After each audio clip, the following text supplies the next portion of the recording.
Bismillahirrahmanirrahim. Assalamualaikum warahmatullahi wabarakatuh.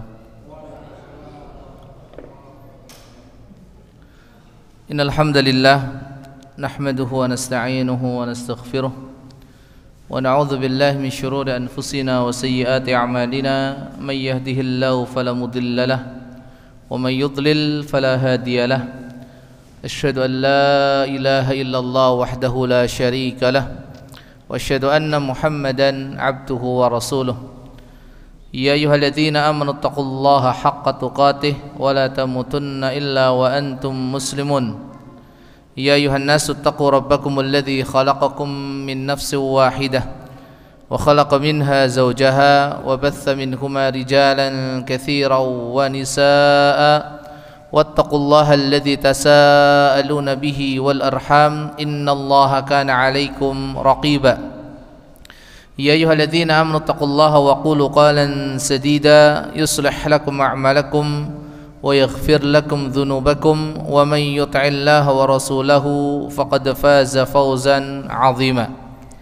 Amma ba'd, fa nasqal hadithi kitabullah wa khairal huda huda Muhammadin sallallahu alaihi wa ala alihi wasallam wa syarrul umuri muhdatsatuha wa kullu muhdatsatin bid'ah wa kullu bid'atin dhalalah wa kullu dhalalatin finnar.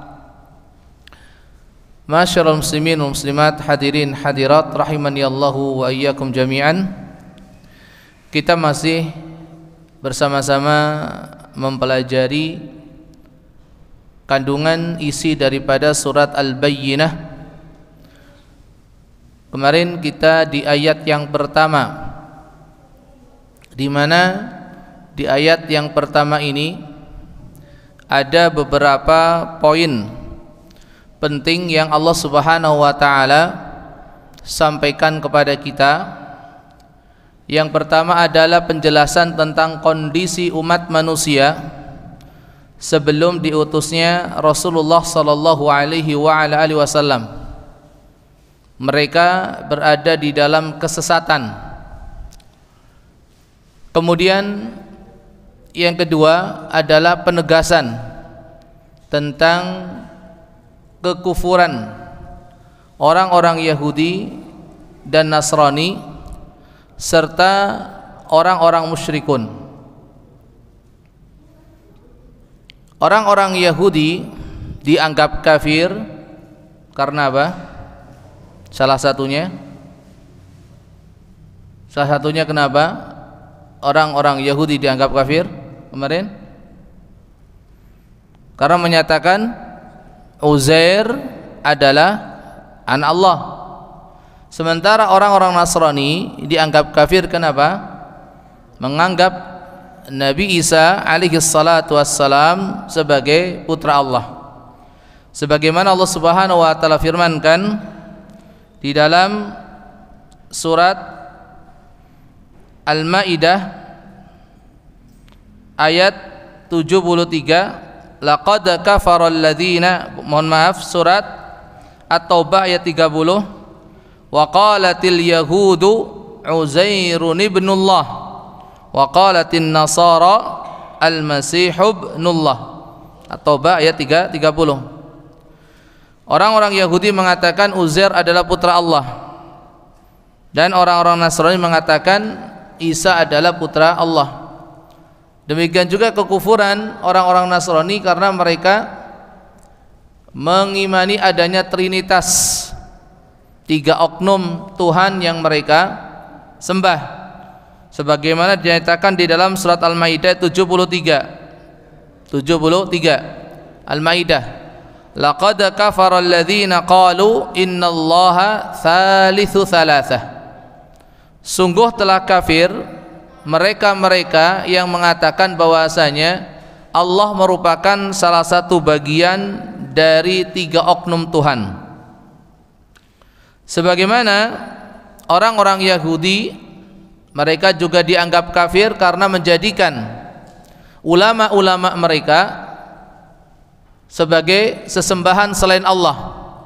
Dan orang-orang Nasrani juga dianggap kafir karena menganggap pendeta-pendeta mereka sebagai sesembahan selain Allah Subhanahu wa taala. Di dalam surah At-Taubah ayat 31, At-Taubah ayat 31, Allah Subhanahu wa taala menegaskan, ittakhadhu ahbarahum wa ruhbanahum arbaban min dunillah wal masih ibn maryam wa ma umiru illa liya'budu ilaha wahida la ilaha illahu subhanahu amma yusyrikun.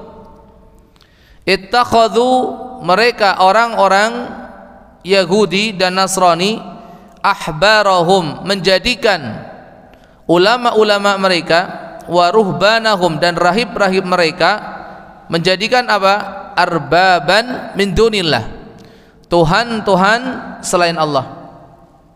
Wal masih ibn maryam, dan juga menjadikan al-masih ibnu maryam juga Tuhan selain Allah. Padahal wa ma umiru illa liya'budu ilaha wahida, tidaklah mereka diperintahkan kecuali untuk menyembah Tuhan yang satu saja. La ilaha illahu, tiada Tuhan yang hak untuk disembah kecuali hanya Allah. Subhanahu amma yusyrikun, maha suci Allah dari segala apa yang mereka sekutukan. Ini poin yang kedua. Ini poin yang kedua.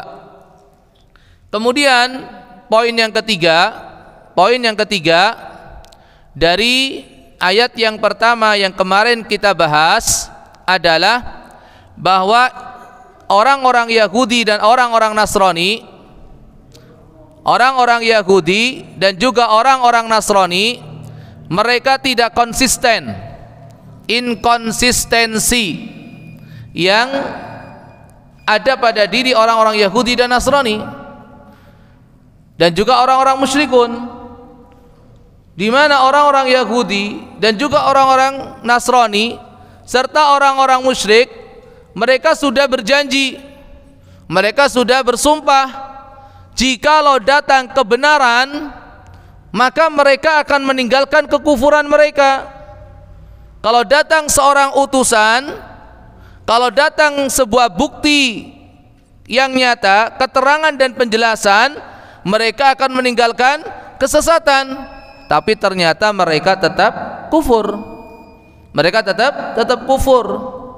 Sikap inkonsistensi dari orang-orang Yahudi, Nasrani dan al-musyrikun. Ini 3 poin yang kemarin kita bahas. Kemudian poin yang keempat, tambahan. Di sini Allah Subhanahu wa taala mendahulukan utul kitab, mendahulukan ahlul kitab sebelum orang-orang musyrikun. Lam yakunil ladzina kafaru min ahlil kitab, baru wal musyrikin. Kenapa? Karena kekufuran ahlul kitab, kesesatan ahlul kitab itu lebih parah, lebih berat dibandingkan dengan kekufuran dan kesesatan orang-orang musyrik. Kenapa demikian? Karena ahlul kitab mereka kufur, mereka memilih jalan kekufuran dan kesesatan, padahal mereka telah mendapatkan Alkitab dari Allah Subhanahu wa taala, telah mendapatkan ilmu dari Allah Subhanahu wa taala. Sementara orang-orang musyrikun, mereka belum datang seorang nabi pun, belum datang kepada mereka seorang nabi pun, belum turun satu kitab pun kepada mereka. Artinya masih mending, masih wajar. Maka disinilah letak rahasia kenapa Allah Subhanahu wa taala mendahulukan ahlul kitab daripada al-musyrikun. Karena kesesatan mereka lebih parah.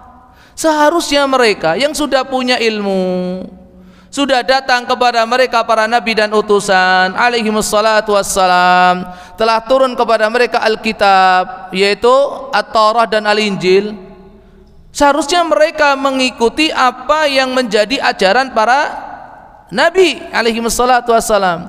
Mereka mengikuti apa yang terdapat di dalam kitab suci yang diturunkan kepada para nabi alaihimussalatu wassalam, yaitu dengan apa? Mengikuti nabi yang terakhir.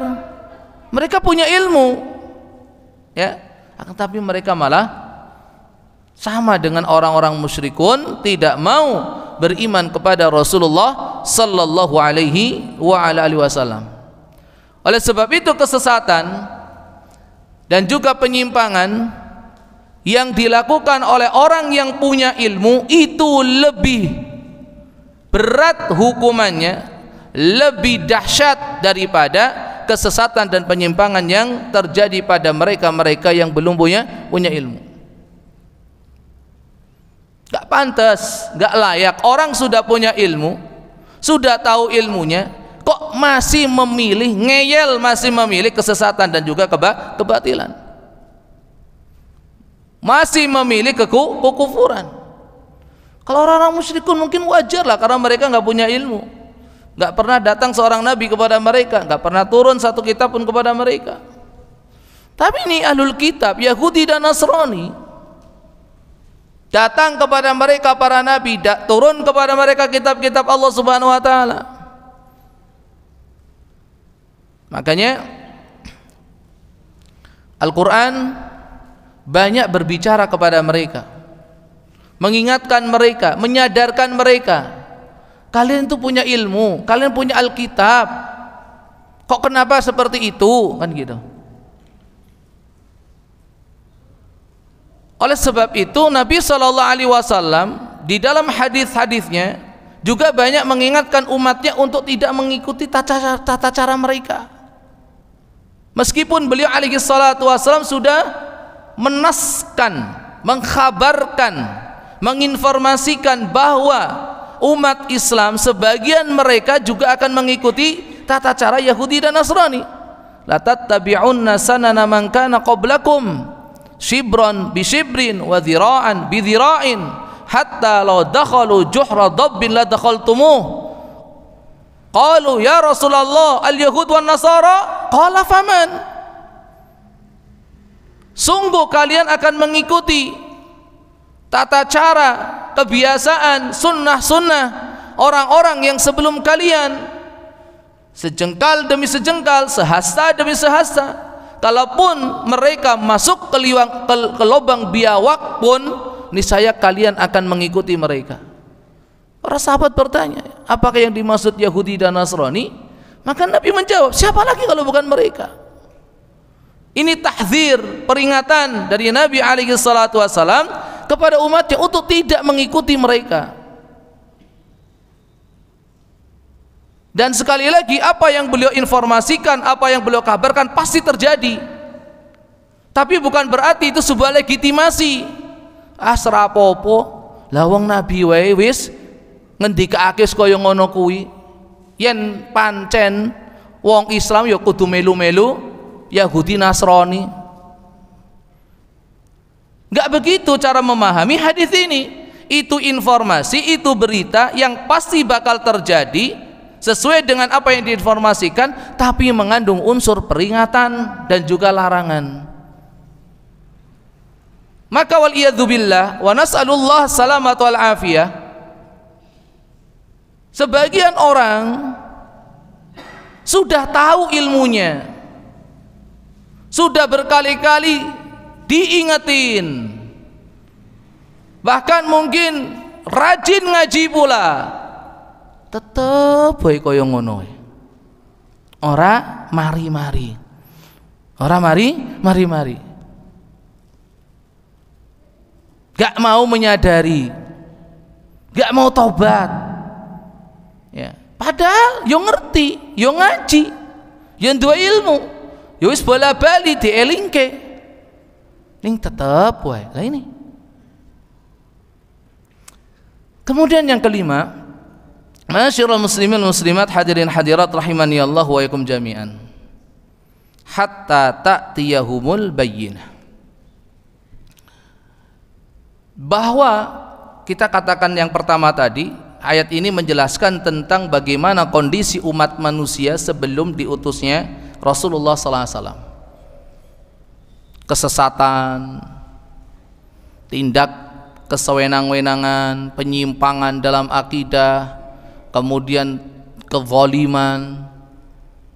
Artinya dunia pada waktu itu dipenuhi dengan kegelapan.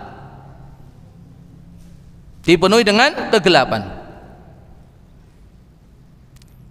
Maka tidak ada solusi yang terbaik,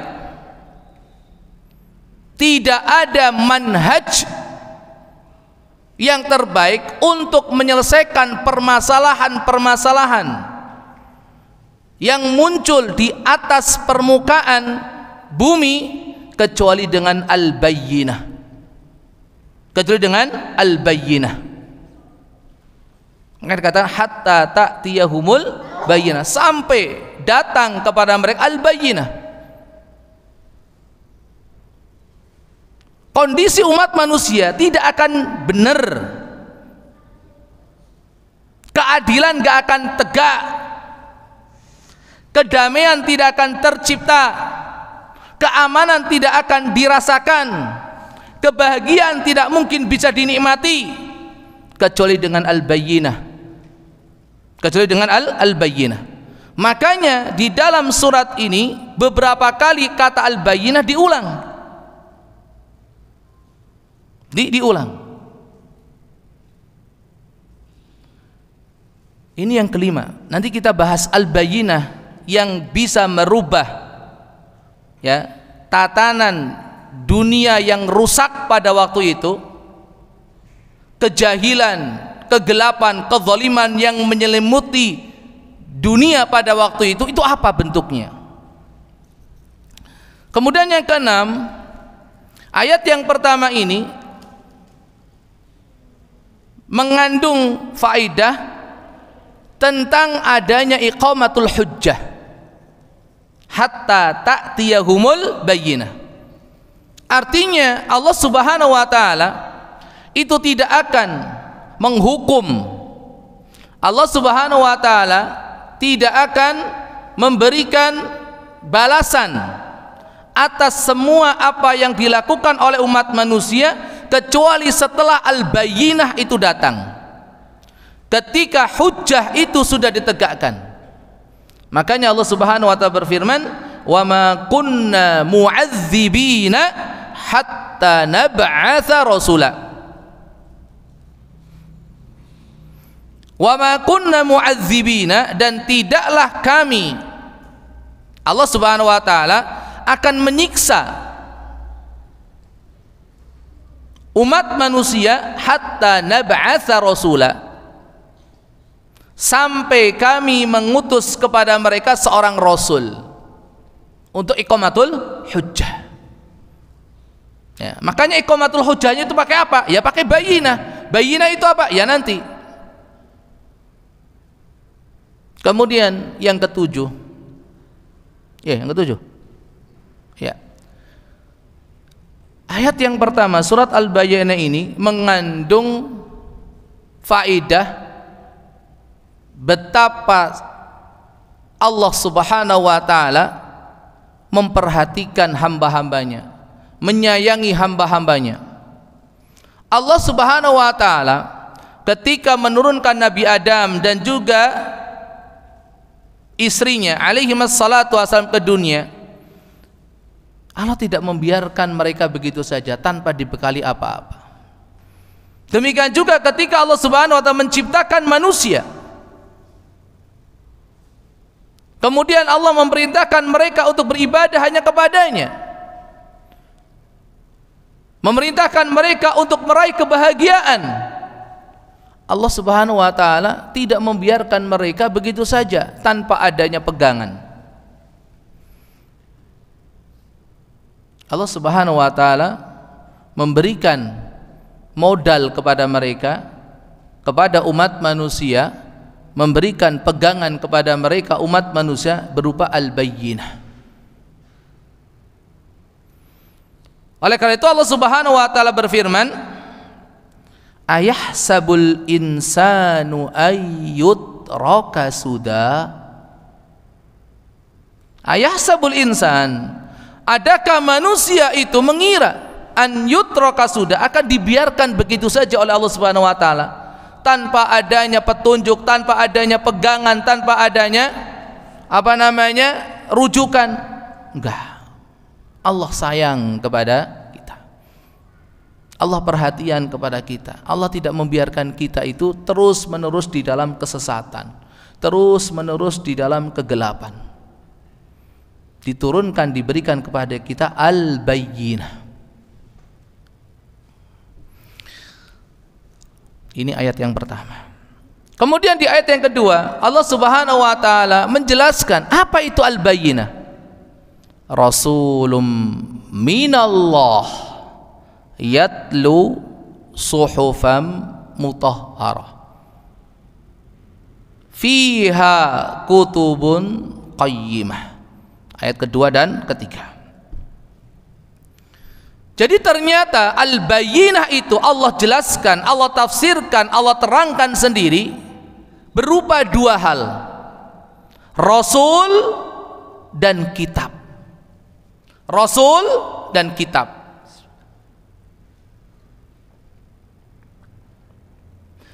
Masyaallah muslimin muslimat, hadirin hadirat rahimani Allah wa ikum jami'an. Sekedar untuk menggambarkan Allah Subhanahu wa taala menciptakan manusia. Manusia ciptaan Allah. Dan Allah menghendaki manusia ini untuk hidup bahagia di dunia dan juga di akhiratnya. Manusia bisa menjalani kehidupannya sebagaimana mestinya. Sebagaimana mestinya. Maka untuk merawat,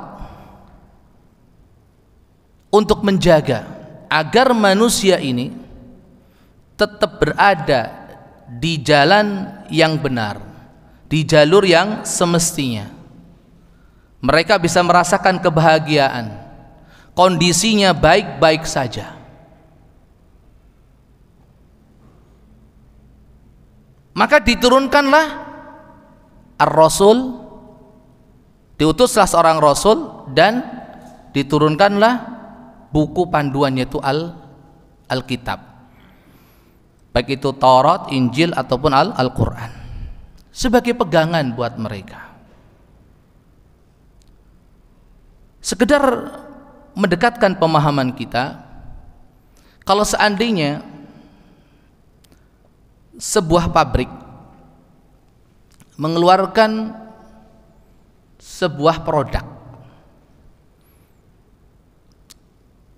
mesin cuci lah misalkan, atau alat elektronik yang lainnya,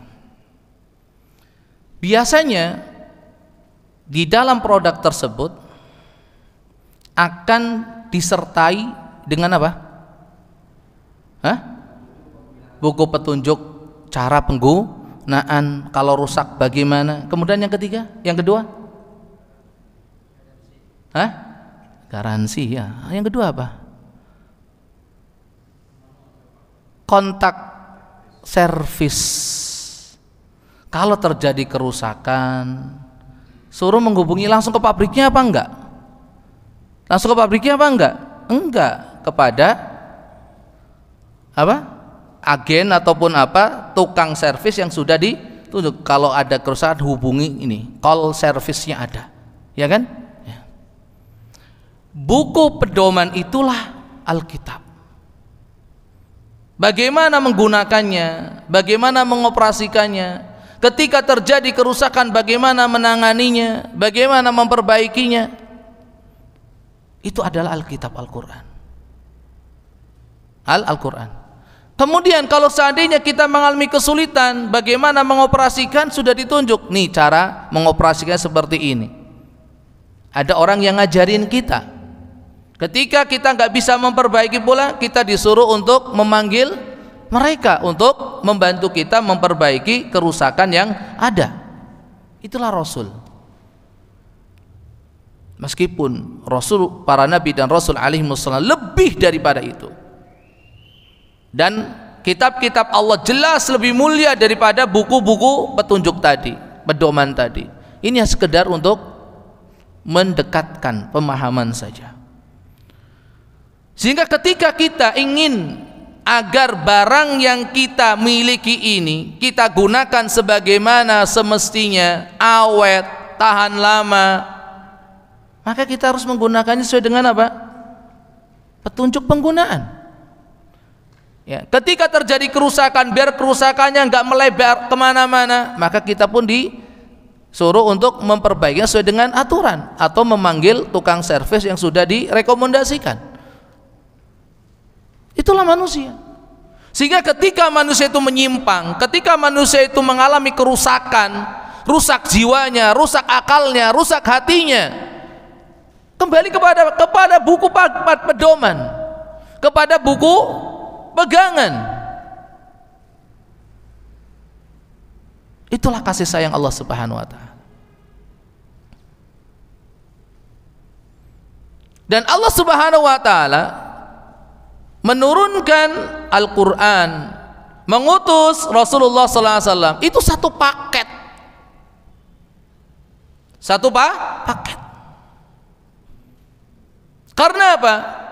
Keberadaan Rasul itu penting untuk menjelaskan, satu, untuk menjelaskan buku pedoman yang diturunkan, itu yang pertama.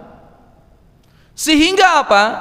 Allah tidak membiarkan umat manusia untuk memahami isi dan kandungan kitab yang Allah turunkan sesuai dengan pemahaman mereka sendiri-sendiri. Tidak. Sudah ada orang yang ditugaskan secara khusus, yang diberi mandat oleh Allah Subhanahu wa taala untuk menjelaskan isi dan kandungan dari buku pedoman tersebut. Makanya Allah Subhanahu wa taala di dalam surat An-Nahl, surat An-Nahl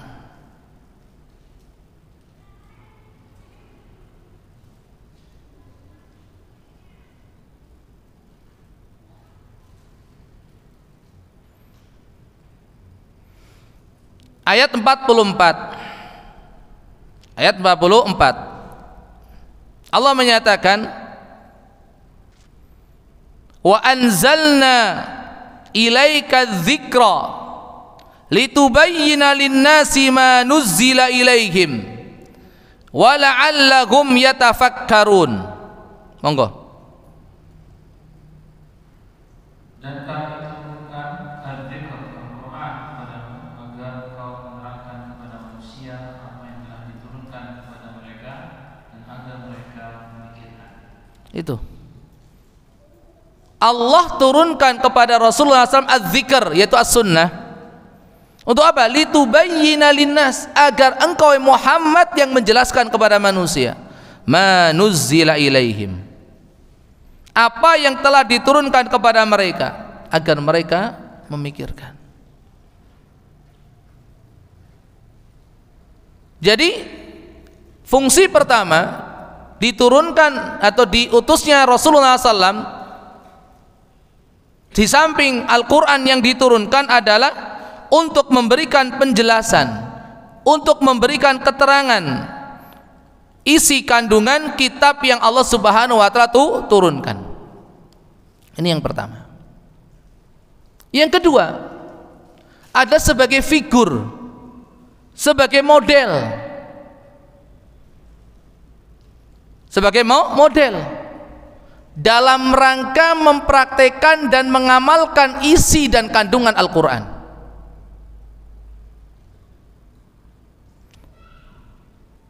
Ini untuk menyikapi ataupun menanggapi anggapan sebagian orang bahwasanya ajaran-ajaran yang termaktub di dalam Al-Quran hanya sekedar teori saja, dan tidak ada bukti nyata dipraktekkan dalam kehidupan sehari-hari manusia. Ini bantahan langsung. Jadi adanya Rasulullah SAW yang diutus oleh Allah Subhanahu untuk membuktikan Al-Quran yang Allah turunkan, ajaran-ajaran yang termaktub di dalamnya itu adalah bisa dipraktekkan, bisa dilaksanakan, bisa diamalkan, bukan hanya sekedar aturan-aturan yang tertulis di atas kertas saja hanya untuk dibaca. Makanya ketika Ummul Mukminin Aisyah radhiyallahu anha wardoha ditanya tentang akhlak Rasulullah SAW, apa jawabannya? Kana khuluquhul Quran. Akhlak, kepribadian, sikap, perbuatan yang dimiliki Rasulullah SAW tidak lain dan tidak berada Al-Quran. Dan para sahabat radhiyallahu anhum ajmain, ketika mereka berdakwah berkeliling ke seluruh pelosok daerah, komentar yang terlontar dari para penduduk yang ada ketika melihat para sahabat radhiyallahu ajmain di tengah-tengah mereka apa? Qur'anun yamshi 'alal ard. Mereka itu adalah Al-Quran yang berjalan di atas muka bumi. Karena apa? Ta'alimul Quran tatajassad fi nafsi Rasulullah sallallahu alaihi wasallam wa fi sahabati radhiyallahu anhum jami'an. Betul-betul teraplikasikan, tergambarkan, tercerminkan ajaran-ajaran Al-Quran tersebut pada pribadi Rasulullah sallallahu alaihi wasallam dan juga para sahabatnya radhiyallahu anhum ajmain. Maka mereka lah ahlul Quran. Ahlul Quran ini itu dua fungsi utama dari Rasul yang mulia alaihi salatu wassalam kaitannya dengan Al-Quran yang Allah turunkan. Sehingga apa? Diharapkan sudah tidak ada lagi alasan bagi umat manusia untuk meninggalkan kebenaran, untuk menyimpang dari kebenaran, untuk memilih jalan kesesatan. Lawang Al-Qur'annya ada, contohnya sudah dipraktekkan, contohnya sudah diperagakan sama Rasulullah SAW dalam kehidupan beliau sehari-hari. Lalu apa lagi?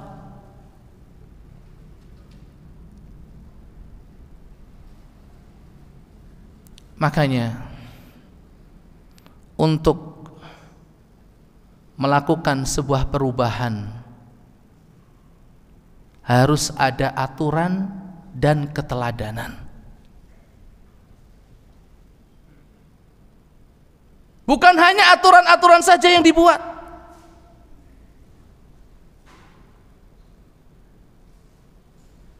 Itu enggak cukup. Bukan hanya teori-teori saja yang dikembangkan. Itu enggak cukup. Harus ada keteladanan, contoh, harus ada figur, agar aturan-aturan yang tertuang di atas kertas bukan hanya sekedar coretan-coretan yang ditumpuk di atas rak-rak buku.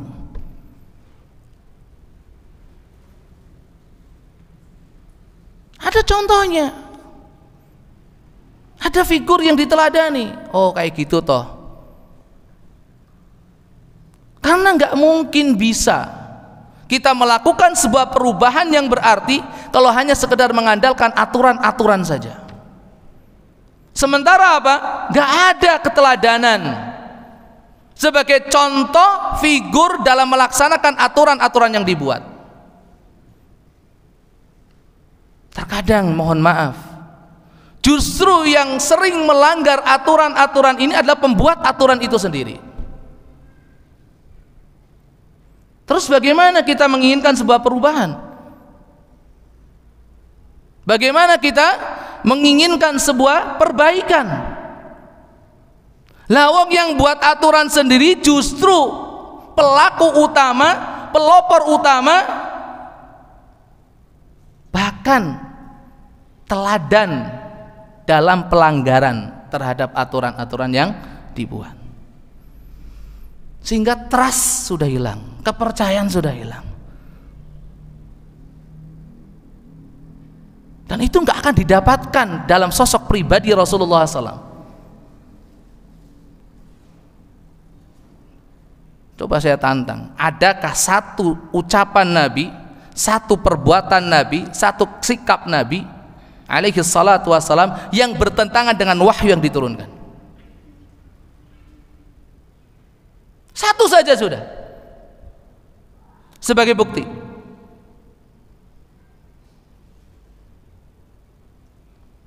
Gak ada, tidak ada. Ya, tidak akan kita temukan.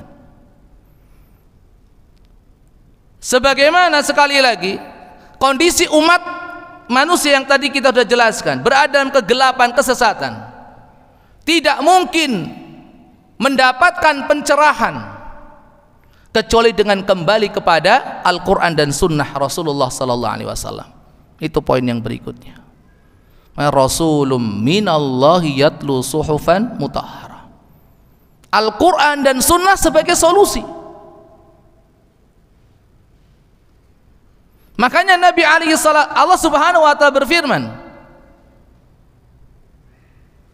"Faman tabi'a hudaya fala yadhillu wa la yashqa." Barang siapa yang mengikuti petunjukku, kata Allah Subhanahu wa taala, yaitu wahyu yang diturunkan dalam surat Thaha.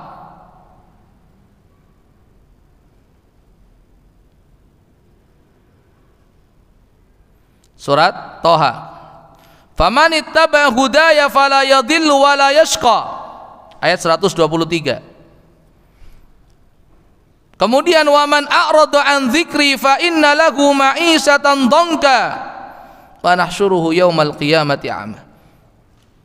Allah sudah menjanjikan, barang siapa yang mengikuti petunjukku yaitu wahyuku, dan wahyu Allah adalah berupa Al-Quran dan As-Sunnah, maka Allah berjanji fala yadhillu, maka dia tidak akan tersesat, wala yashqa, dan tidak akan sengsara. Tapi sebaliknya, waman a'rada an dzikri fa inna lahu ma'isyatan dhanka. Barang siapa yang berpaling dari peringatanku, dari wahyuku, dari petunjukku, dari aturanku, dari syariatku, dari agamaku, fa inna lahu ma'isyatan dhanka, dia akan mendapatkan kehidupan yang sengsara. Wa nahsyuruhu yaumal qiyamati a'ma, dan kami bangkitkan dia dalam kondisi buta di akhirat. Sebab kesengsaraan adalah ketika umat manusia meninggalkan petunjuk-petunjuk dari Allah Subhanahu wa taala, ketika mereka jauh dari agama Allah Subhanahu wa taala. Dan sumber kebahagiaan adalah ketika mereka mau kembali kepada aturan Allah Subhanahu wa taala, ketika mau kembali kepada wahyu Allah Subhanahu wa taala. Ingat, Al-Quran Allah turunkan, para nabi dan utusan Allah utus mereka bukan untuk menyengsarakan umat manusia. Makanya di awal surat Thaha Allah bersumpah, atau Allah menyatakan bahwasanya Al-Quran ini tidaklah Allah turunkan untuk menyengsarakan, sama sekali tidak, sama sekali tidak. Allah berfirman, Thaha ma anzalna 'alaikal qur'ana litashqa. Tidaklah kami Allah menurunkan Al-Quran ini kepada Muhammad untuk menimbulkan kesengsaraan, tidak sama sekali, agar kamu itu sengsara, tidak sama sekali, justru sebaliknya. Dan An-Nabiyul Mustafa alaihi salatu wasallam menyatakan, taraktu fikum amrain lan tadillu ma in tamassaktum bihi ma kitaballah wa sunnati. Dua pusaka yang diwariskan Nabi, yang ditinggalkan Nabi alaihi salatu wassalam untuk kita. Selama kita berpegang teguh dengan keduanya, Rasulullah SAW menjanjikan tidak akan tersesat untuk selamanya. Al-Quran dan Sunnah. Inilah konsep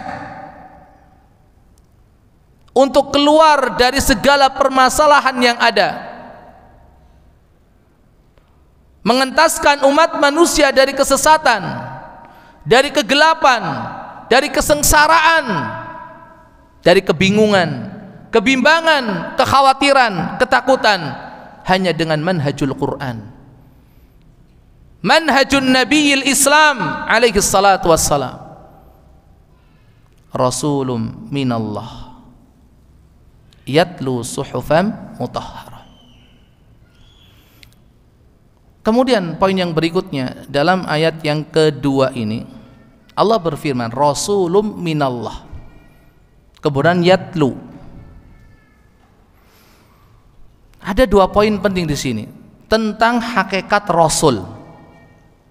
Yang pertama, Rasulun minallah, bahwasanya seorang nabi, seorang rasul alaihi wassalatu wassalam itu datangnya dari Allah. Itu manusia pilihan Allah, bukan sebuah kedudukan yang bisa diusahakan, diupayakan oleh setiap orang. Saya ingin jadi nabi lah, nggak bisa.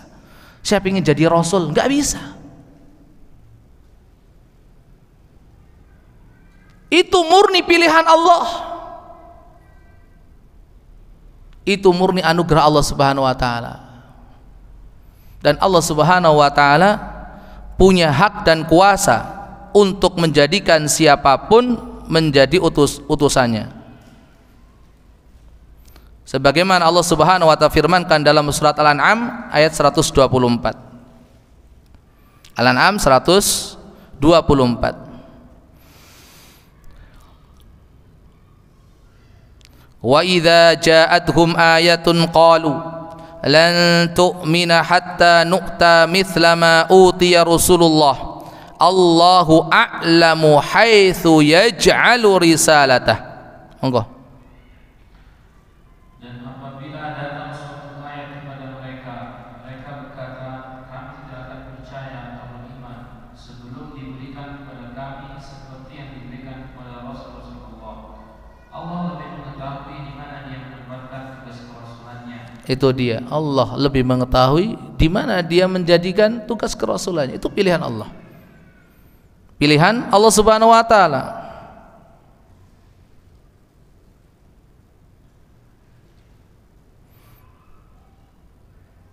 Sebagaimana Allah Subhanahu wa taala dalam surah Al-Hajj ayat 75, Allahu yastafi minal malaikati rusulan wa minan nas innallaha sami'un basir. Monggo. Allah memilih para utusannya dari malaikat dan dari manusia. Sesungguhnya Allah Maha mendengar. Ya, itu Allah memilih. Demikian juga Allah Subhanahu wa taala berfirman dalam ayat yang lain, yaitu surat Ali Imran ayat 33. Ali Imran 33. Innallaha astafa Adam wa Nuha wa ala Ibrahim wa ala Imran 'alal 'alamin. Dzurriyyatan ba'duha min ba'd wallahu sami'un alim. 3334. Monggo. Sesungguhnya Allah telah memilih Adam, Nuh, keluarga Ibrahim dan keluarga Imran lebih segala umat pada masa masing-masing. Sebagai satu keturunan, sebagiannya adalah keturunan dari sebagian yang lain. Allah Maha mendengar lagi Maha mengetahui. Ya, itu semua pilihan Allah. Yang kedua, Rasulun minallah, bahwasanya Rasul, Nabi, utusan itu hanya tugasnya menyampaikan apa yang diturunkan dari Allah kepada mereka. Rasulun minallah. Sehingga dikuatkan dengan kalimat yatlu suhufan mutahharah. Kata yatlu ada dua makna. Ada dua makna yang dua-duanya menunjukkan tugas seorang rasul, kedudukan seorang rasul terhadap kitab yang Allah turunkan. Mana yang pertama? Yatlu ay yattabi'u. Tala yatlu bimana tabi'ayat ba'u. Wasyamsi wa duhaha. Wal qamari idza talaha. Apa arti wal qamari idza talaha? Surat apa itu? Coba. Ya, wasyamsi wa duhaha. Wal qamari idza talaha. Ya, surat Asy-Syams ayat yang kedua, betul. Coba artinya wal qamari idza talaha, artinya apa? Dan bulan apabila mengiringinya, mengikutinya. Dan demi bulan yang mengiringinya, mengikutinya. Tala yatlu bimakna tabi'ayat ba'u. Jadi Rasulullah SAW hanya yatba', hanya mengikuti. Ngikuti apa? Suhufan mutahharah. Mengikuti kitab-kitab, suhuf-suhuf, lembaran-lembaran yang Allah Subhanahu wa ta'ala turunkan. Artinya Rasulullah SAW sama sekali tidaklah menyampaikan sesuatu berdasarkan hasil ijtihadnya sendiri, hasil pikirannya sendiri. Ini satu adab, agak keluar sedikit, satu pelajaran penting bagi kita. Kalau orang dikasih mandat, maka dia tidak boleh bertugas atau bekerja melakukan sesuatu kecuali sesuai dengan apa yang dimandatkan. Jangan berimprovisasi, jangan bekerja sendiri sakarepe dhewe, enggak. Para nabi dan rasul alaihi wasallam enggak berani untuk menentukan sesuatu, untuk memutuskan sesuatu, untuk menyampaikan sesuatu kecuali apa yang dimandatkan. Qul innama ana basyarum mithlukum yuha ilayya. Jadi Rasulullah SAW hanya mengikuti suhuf-suhuf kitab yang Allah Subhanahu wa ta'ala turunkan kepada beliau alaihi salatu wassalam. Wa ma yantiqu anil hawa in huwa illa wahyun yuha. Tidaklah Rasulullah SAW itu berbicara berdasarkan hawa nafsunya. Semua itu tidak lain dan tidak bukan adalah wahyu yang diturunkan kepadanya.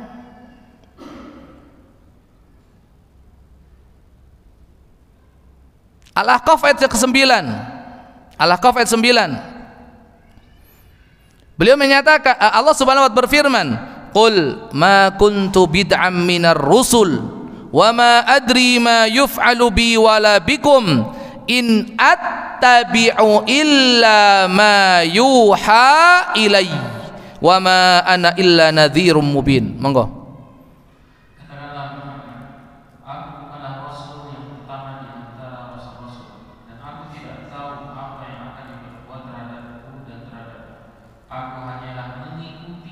Nah, hanya mengikuti ya apa yang diwahyukan kepadaku dan aku hanyalah memberi peringatan yang menjelaskan. Lihat, aku hanya mengikuti apa yang diwahyukan kepadaku. Ini adab. Ya, ini adab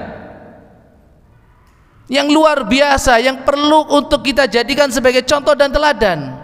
Orang yang kalau dikasih mandat, dikasih tanggung jawab, berjalanlah sesuai apa yang menjadi tanggung jawabnya, sesuai dengan apa yang dimandatkan kepadanya. Jangan keluar daripada itu, selamat insya Allah.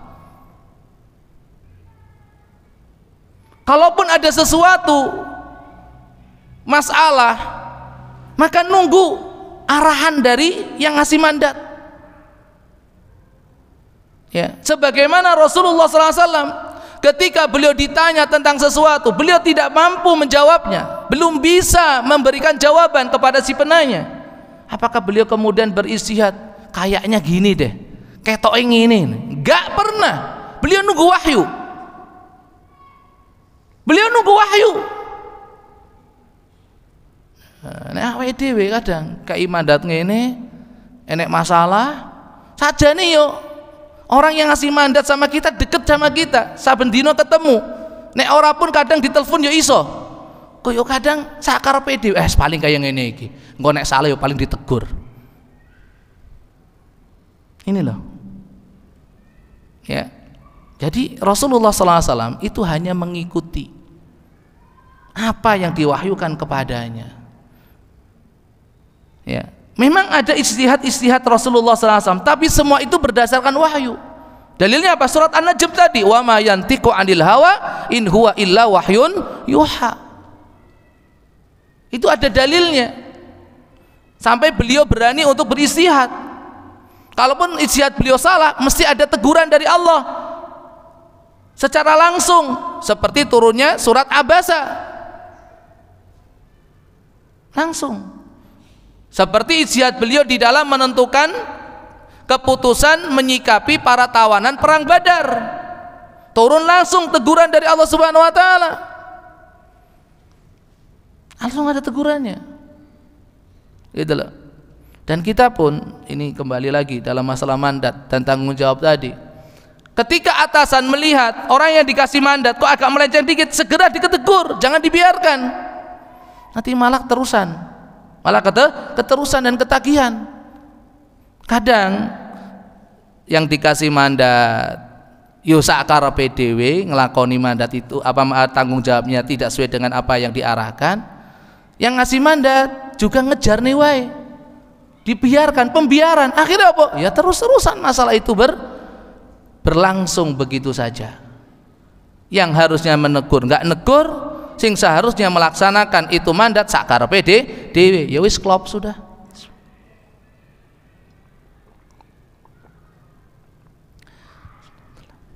Ini jadi Rasulun minallah, dari Allah Subhanahu wa taala. Tugasnya yatba, hanya mengikuti. Kemudian makna yang kedua dari kata tala yatlu adalah membaca. Membaca. Apa bedanya tala yatlu dan qara ayak? Kenapa tidak mengatakan Rasulun minallahi yaqra'u, tapi yatlu? Apa bedanya? Apa bedanya? Coba kita lihat juga di dalam surat Al-Baqarah.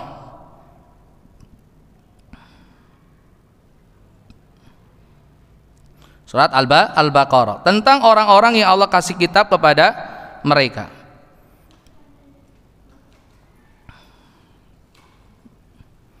Atau di dalam surat Fatir ayat 29. Fatir ayat 9.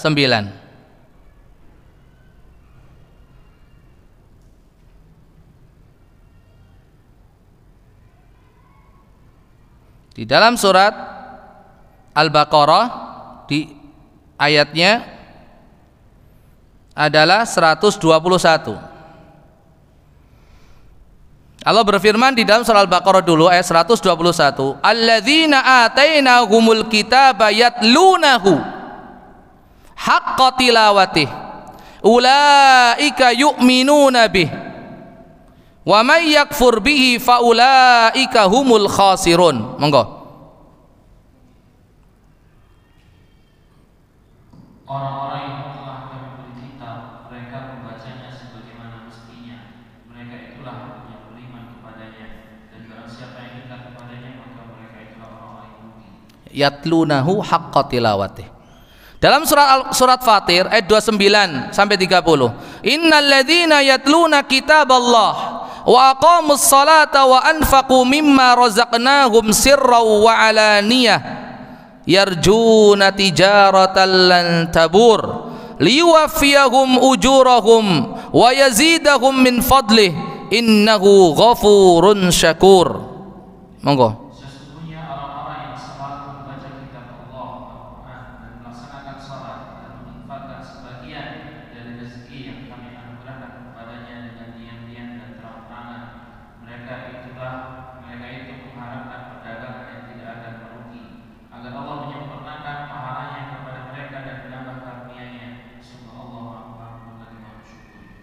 Ya. Kenapa pakai kata yatlu bukan yaqra'u? Apa bedanya? Apa beda antara qara'a dan tala? Qara'a yaqra'u dan tala yatlu.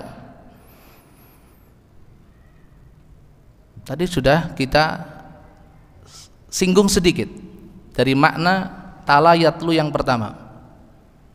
Di situ letaknya. Qara'a yaqra'u, kenapa enggak qara'a yaqra'u? Tapi tala yatlu, karena kalau qara'a yaqra'u hanya sekedar membaca.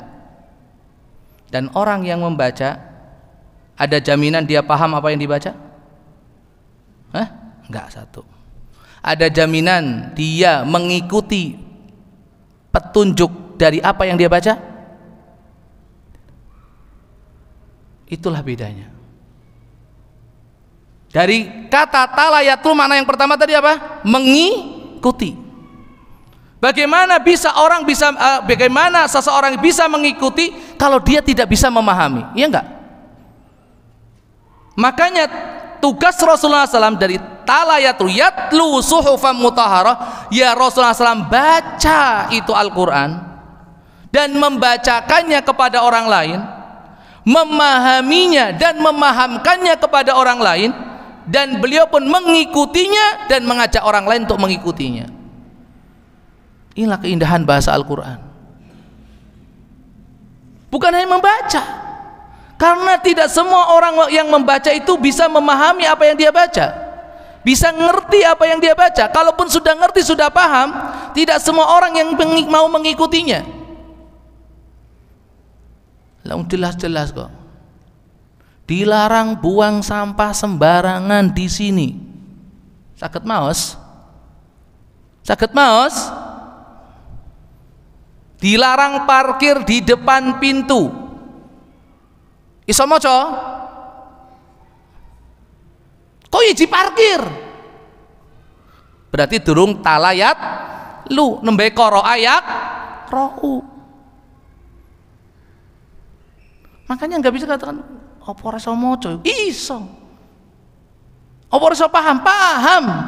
Ning durung gelem melu. Ning belum mau ngikuti, belum mau melaksanakan. Itulah beda qara'a yaqra'u dan talayat. Lho ini banyak di dalam Al-Qur'an. Kalau boten badhe nulayani adat melih pun jam 09.00 langkung. Nggih. Itu dulu sampai talayat yatlu. Jadi belum kita membahas suhufan mutahharah fiha kutubun qayyimah. Insyaallah kita bahas pada pertemuan yang akan datang. Ini dulu yang bisa kita bahas, kita kaji bersama pada kesempatan malam hari ini. Semoga bermanfaat khususnya untuk diri kami pribadi, umumipun kagem panjenengan sami. Mohon maaf atas segala kekurangan.